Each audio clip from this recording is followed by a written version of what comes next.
सच के साथ। नमस्कार, सिटी वाराणसी लाइव में आप सभी का स्वागत है। मैं हूं अमित मिश्रा। आइए देखते हैं आज के हेडलाइंस। रामनगर क्षेत्र के गोलाघाट वार्ड में मारपीट के बाद घायल युवक की मौत। आक्रोशित लोगों ने थाने पर किया प्रदर्शन। गंगा के जलस्तर में बढ़ाव जारी। घाटों को पार कर गंगा अब सड़कों की ओर कर रही है रुख। तर्पण का कार्य भी हो रहा है प्रभावित। कथावाचक अयोध्याचार के खिलाफ काशी में महिलाओं ने खोला मोर्चा। पोस्टर बैनर के साथ प्रदर्शन कर अभियोग पंजीकृत करने की उठाई मांग। और पीएम मोदी और मॉरिशस के प्रधानमंत्री के दौरे की तैयारियां युद्ध स्तर पर। किया गया फ्लीट रिहर्सल। सुरक्षा व्यवस्था रहेगी चाक चौबंद। और अब समाचार विस्तार से। प्रसिद्ध कथावाचक अयोध्याचार्य द्वारा किए गए टिप्पणी के विरोध में वाराणसी में महिलाओं ने मोर्चा खोला। कथावाचक और समाजसेवी के तौर पर पहचान बनाने वाले अयोध्याचार्य के खिलाफ मंगलवार को बनारस में महिलाओं ने मोर्चा खोल दिया। महिलाओं ने पोस्टर बैनर के साथ प्रदर्शन करते हुए उन पर अभियोग पंजीकृत करने की मांग की है। इस दौरान महिलाएं लगातार नारेबाजी करती रही, कड़ी कार्रवाई की मांग करते हुए विधिक कार्रवाई की मांग की। शंकर सेना के महिला कार्यकर्ताओं ने कहा कि यदि कार्रवाई नहीं हुई तो वह आत्मदाह तक करने के लिए तैयार हैं। उन्होंने कहा कि अयोध्याचार्य गिरफ्तारी न होने पर महिलाएं पूरे देश में विरोध प्रदर्शन करेंगी, सड़कों पर उतरेंगी और आमरण अनशन पर बैठ जाएंगी। कथावाचक अयोध्याचार्य द्वारा महिलाओं को लेकर की गई अभद्र टिप्पणियों के प्रति पूरे देश में लगातार आक्रोश बढ़ता जा रहा है। शंकर सेना उत्तर प्रदेश महिला विंग की अध्यक्ष प्रियंका द्विवेदी और उनके साथ उनकी तमाम पदाधिकारी गणों और कार्यकर्ताओं ने अयोध्याचार्य प्रकरण में उनके पुतले के मुंह पर कालिक पोता है। अयोध्याचार्य के चेहरे पर लिखा था, मैंने 4 बार मुंह मारा। माथे पर लिखा था, टेस्ट ड्राइव। अन्य शरीर पर तमाम स्लोगन लिखे हुए थे। इस दौरान महिलाओं और बच्चियों ने अयोध्याचार्य के पुतले का मुंह काला किया। इस दौरान महिलाएं कथावाचक के पुतले को लेकर नारेबाजी करते हुए कार्रवाई की मांग कर रही थी। हालांकि मौके पर मौजूद पुलिसकर्मियों ने महिलाओं को दीनदयाल हस्तकला संकुल से आगे नहीं बढ़ने दिया, जबकि महिलाओं की मांग थी कि वह कचहरी पहुंचकर कलेक्टर कार्यालय में ज्ञापन सौंपेंगी। वहीं मौके पर पहुंची नायब तहसीलदार प्रीति पांडे ने आक्रोशित महिलाओं से ज्ञापन लेते हुए कार्रवाई का आश्वासन दिया। अनुराधाचार्य जी हैं, उन्होंने हम महिलाओं पे बहुत ज्यादा ब्लेम करा है। बिना सोचे समझे उन्होंने आरोप लगाया है। ये बिल्कुल अपराध है। उन्होंने महिलाओं पे ऐसा आरोप लगाया है कि टेस्ट ड्राइव करती है। उसका मतलब क्या है बता दिए उनको। कितना शर्मनाक शब्द उन्होंने बोला है, बिना सोचे समझे बोला है। क्या प्रूफ है उनका? उन्होंने देखा है उनके घर में ऐसा होता है, उनकी बीवी ऐसा करती है, उनके बच्चे ऐसा करते हैं। जो उन्होंने इतना बड़ा आरोप लगाया है, क्या सोच के लगाया है? इस वजह से महिलाओं पे किस तरह की निगाहें होंगी, किस तरह के लांछन लगेंगे। रोड पे चल भी नहीं सकेंगी महिलाएं। चलते हुए लोग कितना कुछ देखेंगे। उनके बारे में उन्होंने महिलाओं को कलंकित किया है। प्रधानमंत्री मोदी और मॉरिशस के प्रधानमंत्री के काशी आगमन को लेकर सुरक्षा और व्यवस्थाओं की तैयारियां जोरों पर है। वाराणसी में प्रधानमंत्री नरेंद्र मोदी और मॉरिशस के प्रधानमंत्री नवीन चंद्र रामगुलाम के प्रस्तावित दौरे को लेकर तैयारियां जोरों पर हैं। इसी कड़ी में मंगलवार को पुलिस लाइन मैदान में सेना के 3 हेलीकॉप्टरों ने टच एंड गो रिहर्सल कर सुरक्षा और व्यवस्थाओं का पूर्वाभ्यास किया। प्रशासन और सुरक्षा एजेंसियां किसी भी तरह की चूक से बचने के लिए लगातार सतर्क हैं। जानकारी के अनुसार मॉरिशस के प्रधानमंत्री बुधवार को वाराणसी पहुंचेंगे, जबकि प्रधानमंत्री नरेंद्र मोदी का आगमन 11 सितंबर को होगा। दोनों प्रधानमंत्रियों के इस दौरे को लेकर तमाम तैयारियां की जा रही हैं। वाराणसी को सजाने और संवारने का काम युद्ध स्तर पर जारी है। वहीं सुरक्षा व्यवस्था को लेकर प्रशासन ने हाई अलर्ट घोषित कर दिया है। पुलिस और प्रशासनिक अधिकारियों ने मंगलवार को विभिन्न स्थानों का दौरा कर सुरक्षा इंतजामों का जायजा लिया। दोनों प्रधानमंत्रियों की मूवमेंट के दौरान शहर के हर कोने में कड़ी निगरानी रखी जाएगी। प्रशासन ने सुरक्षा के मद्देनजर कई कड़े इंतजाम किए हैं। रूट डायवर्जन को लेकर ट्रैफिक व्यवस्था, सुरक्षा चक्र और स्थानीय जनसंपर्क तक सभी विभाग समन्वय से कार्य कर रहे हैं।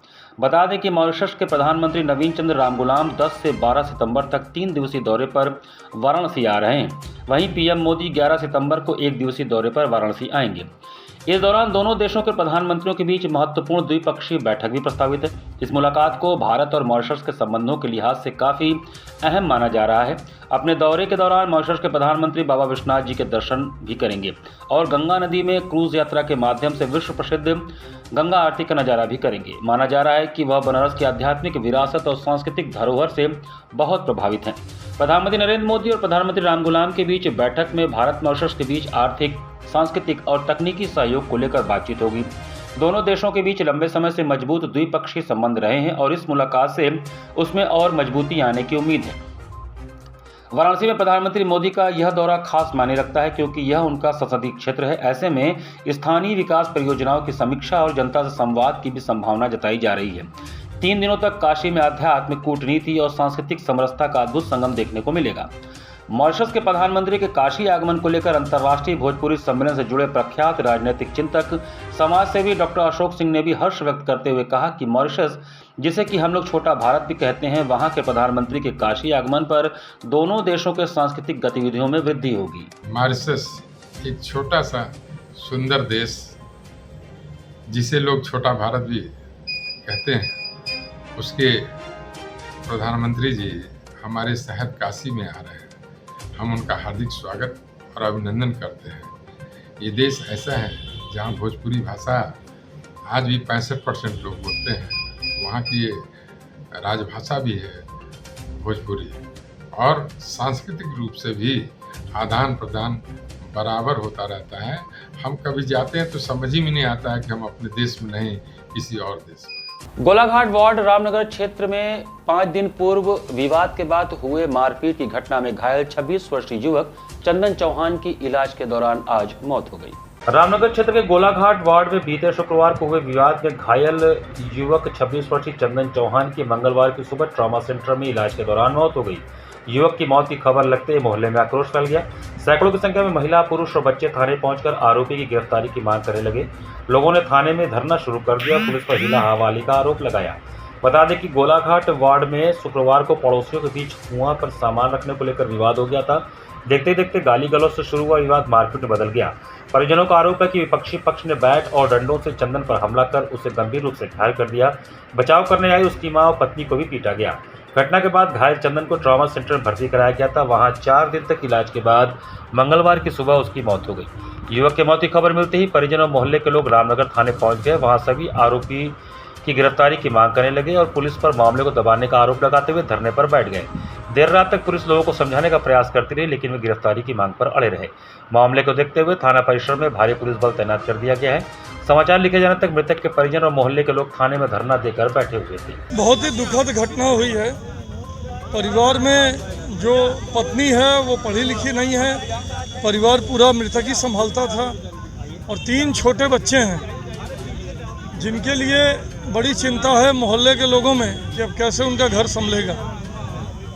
दुख की इस घड़ी में हम सभी परिवार के साथ हैं। सिटी मजिस्ट्रेट मौके पे आए थे, उन्होंने आश्वासन दिया है कि जो महिला है उसको कहीं अनाथालय में रखेंगे, और बच्चों के लिए, परिवार के लिए मुआवजे के लिए मुख्यमंत्री जी को लिखेंगे। एसओजी 2 की लगातार कार्रवाई में देह व्यापार से जुड़ी 9 महिलाओं, 6 पुरुषों और 1 होटल मैनेजर को गिरफ्तार किया गया। काशी को कलंकित कर देह व्यापार चलाने वाले मनबड़ मानने को तैयार नहीं है। पुलिस की लगातार कार्रवाई के बाद वो अपना तरीका बदल लिए हैं। एसओजी 2 की लगातार कार्रवाई के बाद भी इस गोरख धंधे में लिप्त मनबड़ तरीका बदल दिए हैं। डीसीपी ने गुप्त सूचना के आधार पर चितईपुर में छापेमारी की। मौके से इस धंधे में शामिल 9 महिलाएं, 6 पुरुष और 1 होटल मैनेजर को गिरफ्तार किया गया। डीसीपी क्राइम श्रवण टी को गुप्त सूचना मिलने के बाद एसीपी भेलूपुर गौरव कुमार के नेतृत्व में एसओजी 2 के जवानों ने देह व्यापार के अड्डे पर रेड डाली थी। पुलिस को मौके से कॉन्डोम और शक्तिवर्धक दवाएं भी बरामद हुई हैं। डीसीपी क्राइम के अनुसार यह गिरोह बड़ी चालाकी से धंधा चला रहा था। ग्राहकों को पहले किसी अन्य स्थान पर बुलाकर पूरी संतुष्टि करने के बाद ही देह व्यापार से जुड़े लोग ग्राहक को होटल पर ले जाते थे और लड़कियां मुहैया कराई जाती थी। डीसीपी क्राइम के अनुसार होटल मालिक के बारे में जानकारी की जा रही है। उसकी संदिग्धता मिली तो उसके खिलाफ भी एक्शन होगा। थाना चितईपुर अंतर्गत हैदराबाद गेट के पास प्रज्ञापुरी कॉलोनी है। सूचना प्राप्त हुई कि वहाँ अनैतिक व्यापार संचालित किया जा रहा है गेस्ट हाउस में। इस सूचना पर एसओजी 2 टीम के साथ मौके पर छापेमारी की गई, जिसमें एसएस गेस्ट हाउस से मौके पे 9 महिलाएं मिली उस गेस्ट हाउस से, साथ ही 8 पुरुष, वहाँ 5 वर्कर वहाँ के, 2 वहाँ पे ग्राहक जो थे और 1 ओनर जो एसएस पैलेस गेस्ट हाउस के थे। इन लोगों को मौके से हिरासत में लिया गया है। मौके से अन्य आपत्तिजनक सामग्रियाँ भी प्राप्त हुई हैं। हिरासत में लेकर सबको विधिक कार्रवाई की जा रही है। विकसित उत्तर प्रदेश 2047 अभियान के तहत रामनगर औद्योगिक एसोसिएशन द्वारा उद्यमियों के उद्योग में आ रही समस्याओं को लेकर चर्चा का आयोजन किया गया। रामनगर औद्योगिक एसोसिएशन द्वारा समर्थ उत्तर प्रदेश विकसित उत्तर प्रदेश 2047 अभियान के तहत उद्यमियों को उद्योग में आ रही समस्याओं को लेकर चर्चा औद्योगिक क्षेत्र फेज 2 के सभागार में सोमवार को संपन्न हुई। कार्यक्रम के मुख्य अतिथि पूर्व आईएएस लालजी राय, नगेंद्र रघुवंशी, कृषि वैज्ञानिक सुरेश कुमार कनौडिया, विशिष्ट अतिथि मुख्य विकास अधिकारी व उपायुक्त उद्योग सिद्धार्थ यादव रहे। मुख्य अतिथि ने उद्यमियों को संबोधित करते हुए कहा कि उद्योगों को बढ़ावा देने, उद्यमियों को उद्योगों में होने वाली समस्याओं को दूर करने के लिए सरकार लगातार प्रयासरत है। जनपद चंदौली को विकास की तरफ ले जाने में उद्यमी अग्रणी भूमिका निभा रहे हैं। अभी इसको और आगे बढ़ाने की आवश्यकता है। उद्यमियों को उद्योग में आने वाली समस्याओं को दूर करने के लिए उद्यमी वित्तीय प्रबंधन, बाजार के बदलते रुझानों के अनुकूल होना, तकनीकी समाधान अपनाना, नेटवर्किंग, बाजार अनुसंधान जैसे समाधानों पर ध्यान देने की जरूरत है। मुख्य विकास अधिकारी ने कहा कि उद्यमियों को उद्योग में समस्या दूर करने के लिए और व्यावसायिक विकास बनाए रखने के लिए लचीलापन और आत्म अनुशासन विकसित करना जरूरी है। अध्यक्षीय संबोधन में अध्यक्ष देव भट्टाचार्य ने कहा कि सरकार को चंदौली जनपद में जितने रोजगार की आवश्यकता है, एसोसिएशन उसको पूरा कर देगा, परंतु इसके लिए सरकार को उद्यमियों की छोटी छोटी समस्याओं को समाधान करने पर ध्यान देना होगा। कार्यक्रम में मुख्य रूप से चंद्रेश्वर जायसवाल, विनम्र अग्रवाल, पंकज बिजलानी, सौरभ शाह, संगीता चौधरी, सुप्रिया राय, भारत जोतवानी, राकेश अग्रवाल, राकेश जायसवाल, संजय लखवानी, त्रिभुवन सिंह, राम सिंह, वाचस्पति त्रिपाठी, एसएन परासर, संतोष विश्वकर्मा, दिनेश राय, रामेश्वर केशरी, श्याम अग्रवाल, अनूप साहू, आशीष गुप्ता, गौरव अग्रवाल, सिद्धार्थ बाजरा सहित सैकड़ों की संख्या में उद्यमी मौजूद थे। इस मानसून में तीसरी बार मां गंगा के जलस्तर के चेतावनी बिंदु को पार कर खतरे के निशान की ओर बढ़ने से एक बार फिर बाढ़ के आसार दिख रहे हैं। इस मानसून सीजन में तीसरी बार चेतावनी बिंदु पार करके गंगा का जलस्तर अब खतरे के निशान के बेहद करीब पहुंचता जा रहा है। हालात यह हैं कि हर घंटे लगभग 2 सेंटीमीटर की तेजी से पानी बढ़ रहा है, जिससे निचले इलाकों के लोग बाढ़ राहत शिविरों और सुरक्षित जगहों पर शरण लेने को मजबूर हो गए हैं। प्रशासन की चिंता भी लगातार बढ़ती जा रही है। केंद्रीय जल आयोग की ताजा रिपोर्ट के मुताबिक मंगलवार सुबह 8 बजे जलस्तर 70.71 मीटर दर्ज किया गया, जो कि चेतावनी स्तर 70.262 मीटर से ऊपर है। नदी का जलस्तर इस समय बढ़ता जा रहा है और पिछले 1 घंटे में 1 सेंटीमीटर की वृद्धि दर्ज की गई है। बता दें कि इस गेज साइट पर खतरे का निशान 71.262 मीटर, उच्चतम बाढ़ स्तर 73.901 मीटर है। 9 सितंबर 1978 को जो दर्ज किया गया था। दशाश्वमेध घाट की सीढ़ियां पूरी तरह पानी में समा गई हैं। 80 घाट पर सड़क डूब चुकी है। मणिकर्णिका घाट की गलियां जलमग्न हो गई हैं, जिसके चलते शव अब नावों के जरिए श्मशान स्थल तक ले जाए जा रहे हैं। कई जगहों पर छतों और ऊंचे प्लेटफॉर्म पर अंतिम संस्कार किया जा रहा है। हरिचंद घाट पर गली में पानी भरे रहने के बावजूद चिताएं जल रही हैं। इसके साथ ही पितृपक्ष में तर्पण करने वाले लोगों को भी खासा फजीयत उठाना पड़ रहा है। लोग घाट किनारे सड़क पर चौकी लगाकर या गलियों में तर्पण का कार्य करते हुए दिखे। गंगा के बढ़ते जलस्तर से वरुणा नदी में पलट प्रवाह शुरू हो गया है। इसके चलते आसपास की बस्तियों में पानी भर गया है। नालों के जरिए पानी अब शहर के अंदरूनी हिस्सों तक पहुंच रहा है। प्रभावित क्षेत्रों के लोग ऊंची जगहों और अस्थायी शिविरों में शरण लिए हुए हैं। जल आयोग के पूर्वानुमान के अनुसार अगले 4 दिनों में जलस्तर घट सकता है। तब तक प्रशासन को राहत और बचाव कार्य तेज रखने होंगे। बाढ़ का असर शहर की सड़कों और बाजारों तक दिखाई देने लगा है। प्रशासन ने निगरानी बढ़ा दी और लोगों से सुरक्षित स्थानों पर जाने की अपील की है। शिक्षक दिवस के अवसर पर संपूर्ण संस्कृत विश्वविद्यालय में सेवानिवृत्त 10 शिक्षकों का स्वागत एवं अभिनंदन किया गया। शिक्षक दिवस के अवसर पर हम अपने सम्मानित आचार्यों का अभिनंदन करते हैं, जिन्होंने अपनी सारस्वत साधना से समाज को अलौकिक किया है। हमारी भारतीय परंपरा में कृतज्ञता और श्रद्धा को मानवीय प्रकृति के 2 पवित्र पहलू माना गया है। आचार्यों ने अपनी लंबी साधना से राष्ट्र निर्माण में महती भूमिका निभाई है और अपने सारस्वत साधना से सैकड़ों विद्यार्थियों को तैयार करके उनके दिलों में अपनी श्रद्धा का स्थान बनाया है।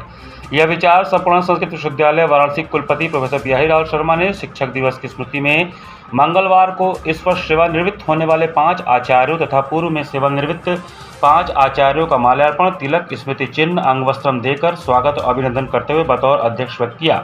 कुलपति प्रोफेसर शर्मा ने कहा कि आचार्य यास्क के अनुसार आचार्य वह है जो अच्छे आचरण या व्यवहार सिखाता है। शिक्षक छात्रों को नैतिक अनुशासित आचरण की शिक्षा देते हैं और उनके चरित्र निर्माण में महत्वपूर्ण भूमिका निभाते हैं।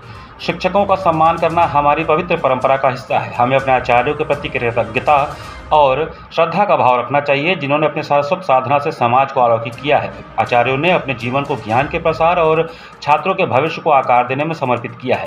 इस अवसर पर प्रोफेसर हरिशंकर पांडे, प्रोफेसर हरिप्रसाद अधिकारी, प्रोफेसर कमलकांत त्रिपाठी, प्रोफेसर सदानंद त्रिपाठी आदि सेवानिवृत्त आचार्यों ने अपने विचार व्यक्त किए।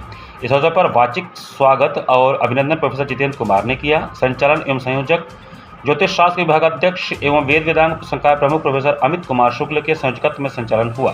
इस अवसर पर professor Rajnish Kumar Shukla, professor Jitendra Kumar, professor Sudhakar Mishra, professor Hirak Kant Chakraborty, professor Ramesh Prasad, professor Mahendra Pande, professor Raghavendra G Dubey, professor Shailesh Kumar Mishra, professor Vijay Pande, professor Dinesh Kumar Garg, doctor Umapati Upadhyay, doctor Vijendra Kumar, doctor Gyanendra Sapkota, doctor Vijay Kumar Sharma, doctor Vilvesh Kuppa, doctor Kunj Bihari Dwivedi, doctor Nitin Arya, Sushil Kumar Tiwari, Shirish Kumar Singh, Pradeep Pandey आदि उपस्थित रहे। आज के माध्यम से यही है कि जो हमारे यहाँ परंपरा में अध्यापक के लिए कहा गया है, अध्यापक उस कसौटी पर खरा उतरें। अध्यापक की भूमिका प्रेरक से लेकर के बोधक तक होती है। प्रेरकः सूचकश्चैव वाचको दर्शकस्तथा शिक्षकः बोधकश्चैव षडेते गुरवः स्मृताः। ये 6 प्रकार के शिक्षक कहे गए हैं। वो प्रेरणा से लेकर के आत्मबोध तक की यात्रा करवाता है। बच्चे को पढ़ने के लिए प्रवृत्त होना पड़े, बच्चा पढ़ाई में प्रवृत्त कैसे हो उसको प्रेरित करना, और प्रेरित करते करते उसको सूचना देना, फिर सूचना के बाद उसको पढ़ाना और उसके बाद उसके ऊपर चलाना। इन सब को चलाते चलाते जब उसके भीतर आत्मबोध आ जाए तब अध्यापक का दायित्व पूर्ण होता है। उसी दायित्व को समझ करके हम लोग अपने कार्य को संपन्न करें समर्पित भाव से, तो राष्ट्र निर्माण में हमारी महती भूमिका हो। यहाँ पर वक्त चला छोटे से ब्रेक का, बने रहिए सिटी वाराणसी लाइव के साथ। वाराणसी लाइव, सच के साथ।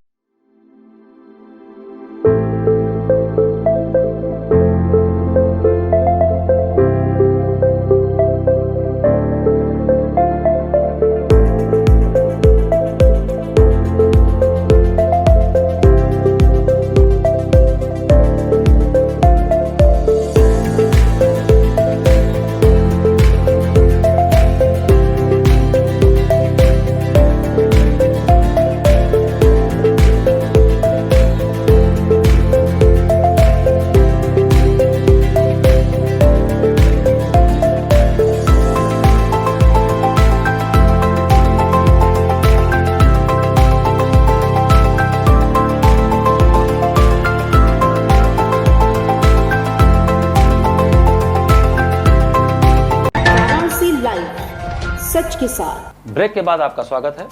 राजीव गांधी दक्षिणी परिसर काशी हिंदू विश्वविद्यालय में चल रहे दीक्षारंभ के दूसरे दिन नवागत स्नातक एवं परास्नातक विद्यार्थियों को छात्र जीवन से जुड़े विभिन्न विषयों की जानकारी दी गई। काशी हिंदू विश्वविद्यालय के राजीव गांधी दक्षिणी परिसर RGSC बरकछा मिर्जापुर में चल रहे 5 दिवसीय इंडक्शन कार्यक्रम दीक्षारंभ के दूसरे दिन नवागत स्नातक और स्नातकोत्तर छात्र छात्राओं के लिए छात्र जीवन से जुड़े विविध महत्वपूर्ण विषयों पर व्याख्यान, संवाद और शैक्षणिक गतिविधियों का आयोजन किया गया।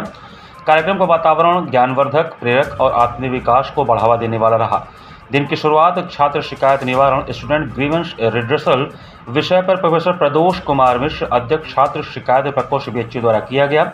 उन्होंने छात्रों को परिसर जीवन में न्याय, पारदर्शिता और कल्याण सुनिश्चित करने के उपायों से अवगत कराते हुए बताया कि विश्वविद्यालय की शिकायत निवारण टीम छात्रों की सभी समस्याओं जैसे फीस से संबंधित मुद्दे, छात्रवृत्ति, शैक्षणिक विवाद या अन्य कठिनाइयों का समाधान करने के लिए तत्पर है। विशिष्ट अतिथि खुशहाली गुरुजी professor doctor Sanjay Gupta, dean faculty of medicine चिकित्सा विज्ञान संस्थान काशी हिंदू विश्वविद्यालय ने छात्र और छात्र जीवन में स्वयं को संभालने की रणनीतियां विषय पर मार्गदर्शन देते हुए मानसिक संतुलन बनाए रखने हेतु शैक्षणिक जीवन को व्यवस्थित करने तथा खुश रहने के उपयोगी उपाय सुझाव दिए। दोपहर के सत्र में डॉक्टर अच्युत पांडे, मनोचिकित्सा विभाग IMS BHU ने समग्र स्वास्थ्य बीमारी से आगे बढ़कर परिसर में खुशहाल जीवन विषय पर व्याख्यान देते हुए मानसिक और भावनात्मक स्वास्थ्य को बेहतर बनाने के व्यवहारिक सुझाव साझा किए। डॉक्टर कुलदीप बौद्ध, सहायक प्राध्यापक IESD ने पर्यावरण संरक्षण, स्थायी जीवन शैली और जिम्मेदार नागरिकता पर छात्रों को जागरूक करते हुए सकारात्मक पहल अपनाने की प्रेरणा दी। अंतिम सत्र में डॉक्टर मूलचंद पटेल, मुख्य चिकित्सा अधिकारी, स्वास्थ्य केंद्र RGSC BHU ने परिसर में उपलब्ध स्वास्थ्य सेवाओं की जानकारी साझा की और छात्रों से नियमित स्वास्थ्य जांच तथा स्वस्थ जीवन शैली अपनाकर स्वयं का ख्याल रखने का आह्वान किया। प्रथम स्वच्छता शहीद स्वर्गीय प्रमोद कुमार निगम की जयंती के उपलक्ष्य में 13 सितंबर को विकसित भारत के निर्माण में फेरी पटरी ठेला व्यवसायियों की भूमिका विषयक संगोष्ठी का आयोजन किया जाएगा। राष्ट्रीय फेरी पटरी ठेला व्यवसायी संगठन के संस्थापक और महासचिव, राष्ट्र के प्रथम स्वच्छता शहीद स्वर्गीय प्रमोद कुमार निगम जी के जयंती के उपलक्ष्य में आगामी 13 सितंबर शनिवार को कमिश्नरी सभागार कचहरी में विकसित भारत के निर्माण में फेरी पटरी ठेला व्यवसायियों की भूमिका विचार विमर्श संगोष्ठी का विशाल आयोजन सुनिश्चित किया गया है। इस कार्यक्रम में भारत के विभिन्न राज्यों से फेरी पटरी ठेला व्यवसायी पदाधिकारीगण उपस्थित होकर स्ट्रीट वेंडर्स के समक्ष प्रतिदिन उत्पन्न हो रही चुनौतियों एवं समाधान पर मंथन करेंगे। कार्यक्रम 2 सत्र में होंगे। प्रथम सत्र प्रातः 10 बजे से दोपहर 2 बजे तक, द्वितीय सत्र दोपहर 3 बजे से सायंकाल 5:30 बजे तक चलेगा। यह जानकारी कार्यक्रम संयोजक बनारस बार एसोसिएशन वाराणसी के पूर्व अध्यक्ष अनूप कुमार श्रीवास्तव एवं कार्यक्रम के स्वागत अध्यक्ष वरिष्ठ समाज सेवी अजय सिंह बॉबी ने दिया। पत्रकार वार्ता में मुख्य रूप से Rajendra Prasad Singh, Harishankar Sinha, engineer Anil Kingwadkar, CA Satish Jain, Manoj Kumar, doctor Rahul Sinha, Anil Kumar, doctor Gaurav Prakash, Vachaspati Mishra, Abhishek Nigam, Dharmakirti Sharma, Avneesh Srivastava, Ramvriksh Prajapati, Anmol Nigam शामिल थे। तारीख 13 सितंबर को प्रातः 10 बजे से प्रथम सत्र के माध्यम से, जो कि कमिश्नरी सभागार में संपादित होगा, पूरे हिंदुस्तान के स्ट्रीट वेंडर्स से संबंधित जितने भी संगठन आज के दिन क्रियाशील हैं, सबको बनारस में, काशी में प्रधानमंत्री जी के संसदीय क्षेत्र में आमंत्रित किया गया है कि वो आएँ और इस देश के सार्थक निर्माण में उनकी क्या भूमिका है, विकसित हिंदुस्तान में हम स्ट्रीट वेंडरों की क्या भूमिका हो, जिससे कि हमारा देश और शक्तिशाली हो। श्री राम स्वरूप मेमोरियल विश्वविद्यालय में अखिल भारतीय विद्यार्थी परिषद के कार्यकर्ताओं पर हुए लाठीचार्ज की घटना को लेकर अखिल भारतीय विद्यार्थी परिषद का एक प्रतिनिधिमंडल मुख्यमंत्री योगी आदित्यनाथ से मिला। बाराबंकी से श्री राम स्वरूप मेमोरियल विश्वविद्यालय में अखिल भारतीय विद्यार्थी परिषद के कार्यकर्ताओं पर हुए लाठीचार्ज की घटना को लेकर अखिल भारतीय विद्यार्थी परिषद के एक प्रतिनिधिमंडल की उत्तर प्रदेश के मुख्यमंत्री योगी आदित्यनाथ जी से मुलाकात हुई। प्रतिनिधिमंडल ने श्री राम स्वरूप मेमोरियल विश्वविद्यालय बाराबंकी में विधि छात्रों पर हुए बर्बर लाठीचार्ज, बाहरी गुंडों के हमले तक लंबे समय से चलित अवैध पाठ्यक्रमों के मुद्दों और दोषियों पर कठोरतम कार्रवाई की मांग के साथ ही उत्तर प्रदेश की शैक्षिक गुणवत्ता में सुधार के विषयों पर वार्ता किया। इस संदर्भ में मंगलवार को आयोजित प्रेस वार्ता में अखिल भारतीय विद्यार्थी परिषद के प्रांत मंत्री अभय प्रताप सिंह ने बताया कि मुख्यमंत्री योगी आदित्यनाथ ने प्रतिनिधिमंडल को आश्वस्त किया कि शिक्षा माफिया किसी भी कीमत पर बख्शे नहीं जाएंगे और प्रदेश सरकार विद्यार्थी हितों की सुरक्षा के लिए प्रतिबद्ध है। उन्होंने बताया कि अब तक विश्वविद्यालय प्रकरण में 6 उपद्रवियों की गिरफ्तारी तथा सीओ, इंस्पेक्टर व चौकीदार समेत 6 पुलिसकर्मियों पर कार्रवाई की जा चुकी है। अवैध निर्माण पर बुलडोजर एक्शन भी किया गया। उच्च शिक्षा परिषद की ओर से विश्वविद्यालय के विरुद्ध प्राथमिकी भी दर्ज कराई गई। निष्कासित 2 विद्यार्थियों का निष्कासन भी वापस हो गया है। साथ ही प्रदेश के सभी विश्वविद्यालयों व महाविद्यालयों में मान्यता और प्रवेश प्रक्रिया की व्यापक जांच हेतु विशेष टीमें गठित कर दी गई हैं। अखिल भारतीय विद्यार्थी परिषद ने मुख्यमंत्री से यह भी आग्रह किया कि विश्वविद्यालय द्वारा छात्रों से की गई अवैध वसूली की जाँच कराई जाए, निष्कासित छात्रों को सम्मानपूर्वक पुनः प्रवेश दिया जाए और अवैध भूमि पर शेष कब्जे पर तत्काल बुलडोजर चलवाकर कब्जा मुक्त किया जाए। पत्रकार वार्ता के दौरान राष्ट्रीय कार्यकारिणी सदस्य प्रशांत राय, प्रांत शोध संयोजक सर्वेश सिंह एवं डिम्पल सिंह उपस्थित रहे। उत्तर प्रदेश के मुख्यमंत्री जी द्वारा विद्यार्थी परिषद के प्रतिनिधिमंडल से भेंट के पश्चात जो कार्रवाई की जा रही है, यानी कि जो विश्वविद्यालय, महाविद्यालय बिना मान्यता कोर्स का संचालन कर रहे हैं और छात्रों के साथ एक धोखाधड़ी कर रहे हैं, तो उनको लेकर 15 दिन में रिपोर्ट मांगी गई है। इसके पश्चात विद्यार्थी परिषद ने अभी भी कहा है कि यह आंदोलन और छात्रों का रोष अभी रुकने वाला नहीं है। जब तक संपूर्ण रूप से कार्रवाई नहीं हो जाती, हम भी इस मामले पर नज़र बनाए रखेंगे और अगर अभी आगे ज़रूरत पड़ती है तो हम लोग पुनः आंदोलन करेंगे। अभी आगामी योजना यही है कि प्रशासन ने एक अच्छी पहल की है, कोई भी ऐसा महाविद्यालय, विश्वविद्यालय छूटे ना जो कि गलत तरह से कोर्स का संचालन कर रहा है, बिना मान्यता के डिग्री बांट रहा है, जिसका कहीं ना कहीं गलत प्रभाव छात्रों के ऊपर पड़ रहा है, उनके भविष्य से खिलवाड़ किया जा रहा है। तो छात्रों के भविष्य से खिलवाड़ ना हो, छात्रों का भविष्य सुरक्षित रहे, इसीलिए अब आगे आने वाली दिशा में विद्यार्थी परिषद कार्य करने जा रही है। Jayesh Vijudals solo national photography exhibition journey through moment नामक 2 फोटोग्राफी प्रदर्शनी का काशी हिंदू विश्वविद्यालय में आयोजन किया गया। बीएचयू में मंगलवार को Jayesh Vijudals solo national photography exhibition journey through moment नामक 2 फोटोग्राफी प्रदर्शनी का आयोजन किया गया। प्रदर्शनी का शुभारंभ मंगलवार को दोपहर प्रोफेसर उत्तमा दीक्षित संकाय प्रमुख दृश्य कला संकाय काशी हिंदू विश्वविद्यालय द्वारा किया गया, जिसमें विशिष्ट अतिथि के रूप में वरिष्ठ कलाकार और फोटोग्राफर डॉक्टर राधाकृष्ण गणेशन की भी उपस्थिति रही। उद्घाटन के अवसर पर डॉक्टर सुरेश चंद्र जांगीड़, डॉक्टर सुनील पटेल, कृष्णा सिंह समेत अनेक कलाकार एवं आचार्यगण, शोधार्थी, विद्यार्थी तथा बड़ी संख्या में कला प्रेमी उपस्थित रहे। प्रदर्शनी में लगभग 100 छायाचित्र प्रदर्शित किए गए हैं। यह प्रदर्शनी 2 भागों में विभाजित है। प्रथम खंड में जीवन के एक क्षणों से मिलकर बनी पूरी जीवन यात्रा को उत्सव एवं अनेक सुख दुख की अनुभूतियों से परिपूर्ण छायाचित्रों के माध्यम से दर्शाया गया है। दूसरे खंड में जीवन के विविध रंगों को समेटे हुए छायाचित्र प्रदर्शित किए गए हैं, जिनमें त्योहार, उत्सव, बारिश एवं गुजरात के ग्रामीण जीवन के दर्शन होते हैं। यह हिस्सा स्वर्गीय दिनेश भाई परमार को श्रद्धांजलि के रूप में उनके मित्र छायाकार जयेश विजुड़ा के सहयोग से प्रदर्शित किया गया है। भारत के गुजरात राज्य के सुप्रसिद्ध आर्टिस्ट फोटोग्राफर जयेश विजुड़ा, जिन्होंने फोटोग्राफी क्षेत्र में कई राष्ट्रीय और अंतर्राष्ट्रीय पुरस्कार प्राप्त किए हैं। मैंने इसलिए सुना कि यहाँ पे जो सारी चीज़ है और लोग समझने वाले हैं जो आर्ट फोटोग्राफी को समझते हैं, और साथ ही साथ ये श्राद्ध भी हो रहा है यहाँ पे, तो ये श्राद्ध की वजह से मुझे ऐसा लगा कि एग्जीबिशन के साथ साथ जो टाइम मेरे पास बचेगा तो मैं घाट पे जाके और मैं शूट करके अच्छे फोटोग्राफ खींच सकता हूँ। जैसे बच्चों को कितना लाभ? सॉरी सर, बच्चों को कितना लाभ होगा एग्जीबिशन के बच्चों को ऐसे लाभ होगा कि वो देख पाएंगे कि अलग तरीके से, अलग विजन से क्या हो सकता है, क्योंकि कलर के वेरिएशन, टेक्सचर जो पेंटिंग में जो होते हैं, यहाँ पे बच्चे पेंटिंग के ज़्यादा करके लोग हैं, तो उनको कलर और मोशन के बारे में पता चलेगा कि मूवमेंट के साथ पेंटिंग कैसा करना होना चाहिए, कि मूवमेंट इसमें मिल रहा है तो मूवमेंट का कैसा व्यू होना चाहिए। उत्तर प्रदेश सरकार के आयुष मंत्री डॉक्टर दयाशंकर मिश्र दयालु ने संत रघुवर नगर कॉलोनी वार्ड संख्या 10 में स्वच्छता अभियान चलाया। प्रधानमंत्री नरेंद्र मोदी ने काशी से स्वच्छता अभियान की शुरुआत कर स्वच्छ भारत मिशन को इस सदी का सबसे बड़ा व सफल जन आंदोलन बनाया। उन्होंने स्वयं झाड़ू लगाकर और कूड़ा उठाकर काशी वासियों को यह संदेश दिया कि हम सब मिलकर ही काशी को स्वच्छ और सुंदर बना सकते हैं। स्वच्छता अभियान की इस परंपरा को आगे बढ़ाते हुए उत्तर प्रदेश सरकार के आयुष मंत्री डॉक्टर दयाशंकर मिश्र दयालु ने शनिवार को वाराणसी स्थित संत रघुवर नगर कॉलोनी वार्ड संख्या 10 में स्वच्छता कार्यक्रम में भाग लिया। उन्होंने कहा कि विकसित भारत की यात्रा का हर प्रयास स्वच्छता संपन्नता के मंत्र को मजबूत करेगा। स्वच्छ काशी, सुंदर काशी हम सभी काशीवासियों की जिम्मेदारी है। इस अवसर पर उन्होंने कहा कि प्रधानमंत्री का स्वच्छता का संदेश केवल प्रतीकात्मक नहीं है, बल्कि यह समाज के हर वर्ग की भागीदारी से ही साकार होगा।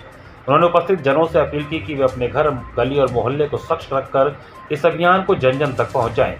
स्वच्छता कार्यक्रम में पार्षद सिंधु सोनकर, शोभनाथ मौर्य, नितेश मल्होत्रा, मंत्री के जनसंपर्क अधिकारी गौरव राठी, पंकज पटेल, अजय बिंद, दिव्यांशु श्रीवास्तव, दीपक गौड़, सुदीप पटेल सहित बड़ी संख्या में कार्यकर्ता शामिल हुए। सभी ने पवित्र गंगा और काशी की स्वच्छता बनाए रखने का संकल्प लिया।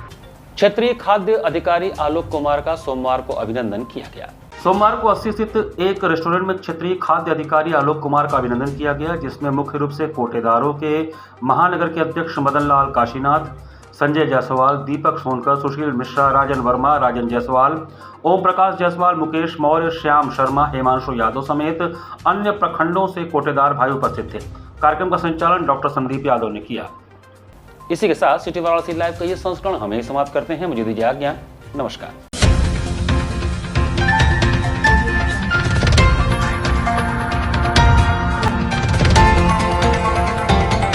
वाराणसी लाइव, सच के साथ।